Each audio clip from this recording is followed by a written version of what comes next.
Bienvenue dans cette nouvelle vidéo dans laquelle je vais t'apprendre 3 tours de magie avec des cartes. Dernièrement, vous êtes nombreux à m'indiquer que votre principale contrainte dans l'apprentissage de la magie, c'est le temps. Vous n'avez pas assez de temps, vous n'avez pas envie de passer 2 heures à apprendre un tour de magie et c'est une chose totalement compréhensible. C'est pour ça qu'aujourd'hui, j'ai décidé de te proposer 3 tours de magie super simples à réaliser qui te feront passer pour un magicien hors pair, que ça soit auprès de tes amis, de ton entourage, vraiment, ils seront complètement bluffés. Pourquoi? Parce que ça reste des tours de magie professionnels, mais que tu vas apprendre en moins de 5 minutes. C'est-à-dire qu'à la fin de cette vidéo, tu seras capable de bluffer n'importe qui à l'aide d'un simple jeu de cartes. Je m'appelle Jérémy et j'ai créé cette école de magie pour te former à la magie. Alors si t'es pas encore abonné à cette chaîne YouTube, je t'invite à le faire en cliquant sur le bouton rouge s'abonner juste en dessous de la vidéo. C'est parti pour d'abord dans un premier temps les démonstrations et ensuite les explications de ces 3 tours de magie. Le premier tour de magie est le suivant et tu vas voir qu'il est super simple à réaliser. Tu vas commencer par faire choisir une carte, n'importe laquelle. On va admettre ici que c'est le valet de pique. Tu vas ensuite demander à ton spectateur de te dire stop quand tu veux, mais vraiment dans ce tour de magie c'est totalement clean. Admettons qu'il te dise stop juste ici, tu reposes la carte et tu continues à faire des petits paquets de cartes comme ceci. Donc vraiment on peut pas faire plus clean et là juste en un claquement de doigts il y a une seule carte qui se retourne dans le jeu. Mais alors attention, c'est pas n'importe quelle carte.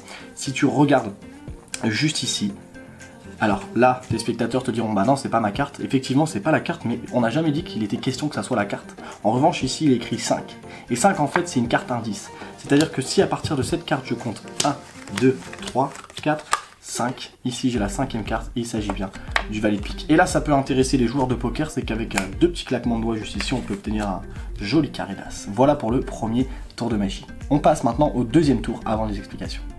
Pour le deuxième tour de magie, le jeu de cartes peut être une nouvelle fois mélangé, il peut même être donné à mélanger aux spectateurs, il peut même être emprunté, donc encore une fois on a un tour de magie super clean. Une carte va être choisie de manière totalement aléatoire et elle va être montrée à tout le public, c'est-à-dire que tout le monde peut la voir. Et une fois que c'est chose faite, eh bien le magicien va demander de replacer la carte. Alors normalement le spectateur peut la replacer où il veut, on va admettre qu'il la remette ici, elle est vraiment dans le milieu du jeu, il n'y a pas de tricherie.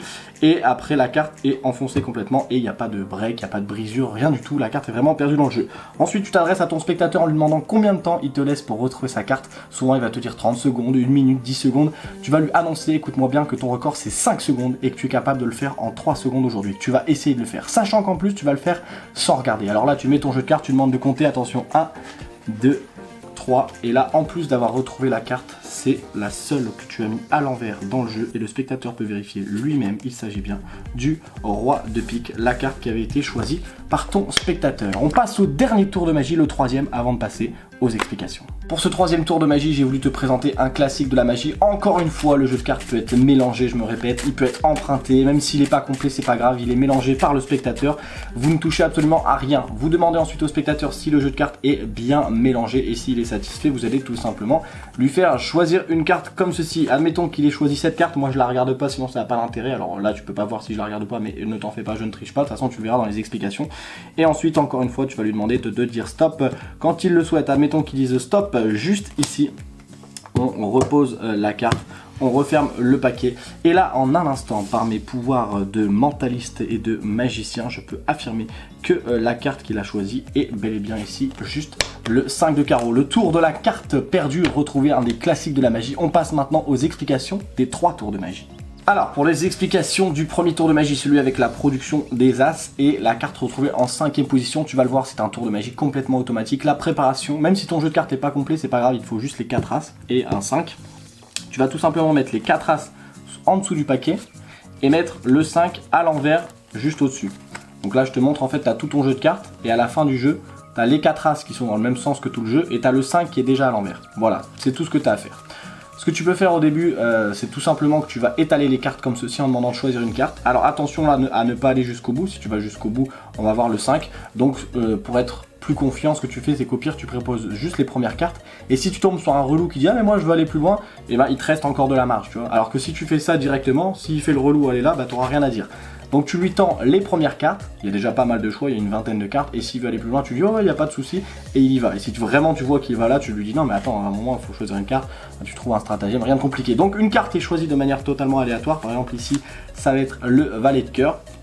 Et tout ce que tu as à faire ensuite, c'est comme je l'ai fait dans la démonstration, c'est pour ça que je te dis que c'est un tour automatique, il n'y a rien à faire, c'est à faire des petits paquets, et le spectateur va te dire stop quand il le souhaite. Mettons qu'il dit stop ici, il va poser sa carte, le valet de cœur, et en fait en posant la carte comme ceci, tu vas juste tout simplement poser par-dessus, c'est là que ça va marcher tout seul, tes 4 As et ton 5. Ce qui fait que la carte du spectateur se retrouve en 5e position, parce qu'il y a déjà les 4 As, et que juste au-dessus il y a ton 5. Alors si t'as pas bien compris, ne t'inquiète pas, il n'y a rien à comprendre, juste fais ce que je viens de faire, ça marche tout seul.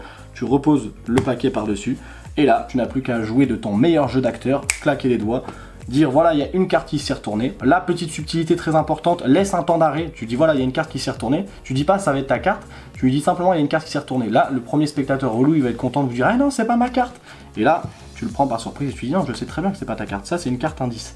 C'est tout simplement que si j'enlève le 5, et là vraiment tu fais comme dans la démonstration, il n'y a rien de compliqué, tu enlèves le 5 et tu comptes à partir des cartes suivantes et tu fais 1, 2, 3, 4 et là tu lui dis en 5e position, bam, il y a ta carte, le valet de cœur.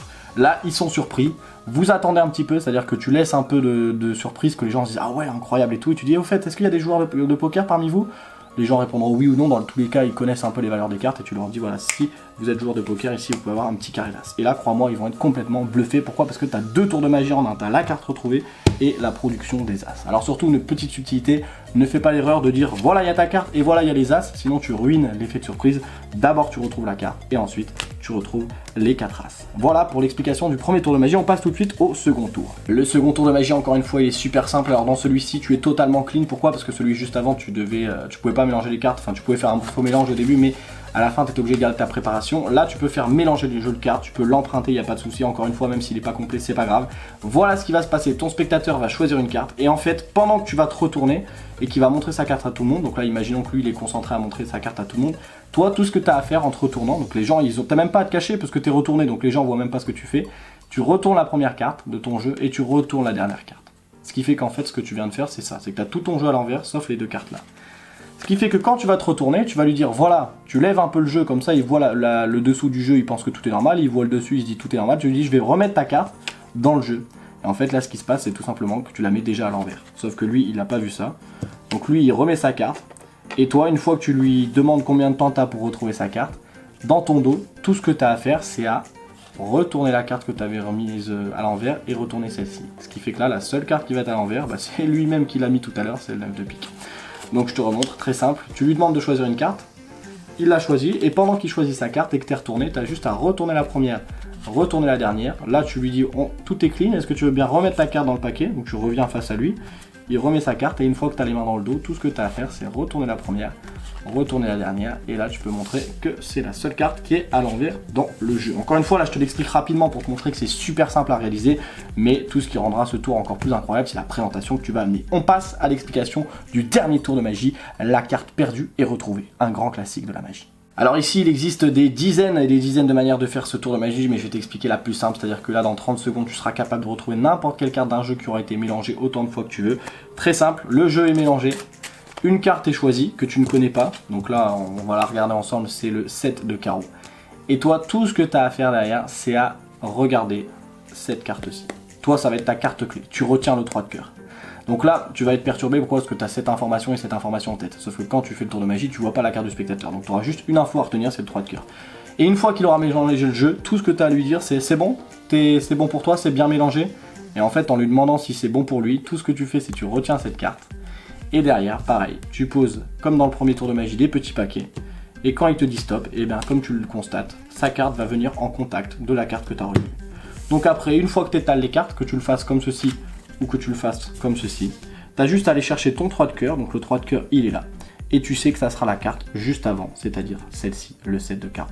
Donc si tu veux, je te fais un petit exemple en vidéo pour que tu t'entraînes. Admettons, là j'ai choisi une carte au hasard, je vais pas te la montrer. Toi, tout ce que tu as à dire c'est bon, c'est bien mélangé pour toi. En réalité, tu es en train de retenir cette carte-là, donc retiens bien le 9 de trèfle. Moi je regarde ma carte, ok c'est bon. Je vais admettre que je la remets ici. Hop. Et là, je vais te demander de retrouver ma carte à ton avis. Regarde bien, sois attentif. Là, tu dois trouver le 9 de trèfle. Donc le 9 de trèfle, il est ici. Donc à ton avis, ma carte, c'est laquelle? Et oui, effectivement, c'est bien le 8 de trèfle. Ce tour de magie, c'est un classique, mais personne n'arrive à le remonter. Pourquoi? Parce qu'il est ultra clean. Tu fais mélanger le jeu avant, tu fais mélanger le jeu après. Tu peux même le faire mélanger, étant donné que c'est que 2 cartes. Les gens, quand ils vont mélanger, ils vont faire comme ça. Donc tu peux même faire mélanger le jeu de cartes après. Il n'y a aucun souci, tes 2 cartes, elles resteront toujours collées. Donc voilà pour l'explication de la carte perdue et retrouvée, un miracle dans la magie qui est super simple à réaliser. J'espère que ces 3 tours de magie t'ont plu. En tout cas, comme tu l'as vu dans cette vidéo, ils sont super simples à réaliser. Super simple ne veut pas dire que tu n'auras pas besoin de t'entraîner, mais tu auras besoin de beaucoup moins d'entraînement que les tours avec des techniques où il faut cacher des cartes, il faut empalmer des cartes, il faut les mettre dans les poches. Là, rien de tout ça, c'est des tours de magie super simples qui te demandent aller quoi 2-3 minutes d'entraînement par jour, donc c'est accessible à tous. Évidemment, si tu as des questions, n'hésite pas à me contacter sur mes différents réseaux sociaux qui sont dans la description, que ce soit Instagram, que ce soit TikTok, que ce soit directement mon mail qui s'affiche juste ici, je vous réponds avec grand plaisir. Le but, c'est que vous progressiez le plus rapidement possible, c'est l'objectif de cette chaîne YouTube et de cette école de magie. D'ailleurs, si t'es pas encore abonné à la liste mail, je te mets le premier en description. Si t'es pas encore inscrit, vraiment, il faut le faire. Pourquoi? Parce que c'est des mails que j'envoie de manière quotidienne, dans lesquels j'explique des tours de magie, je révèle des astuces que je ne dévoile pas sur YouTube. C'est totalement gratuit et c'est le premier en description. Nous, on se retrouve demain à 17 h sur cette chaîne YouTube. N'oublie pas de t'abonner si c'est pas encore fait en cliquant sur le bouton rouge s'abonner juste en dessous de la vidéo et en activant la petite cloche pour recevoir une notification dès qu'une vidéo sort. Bon entraînement à toi avec ces 3 tours de magie. À demain à 17 h. Ciao!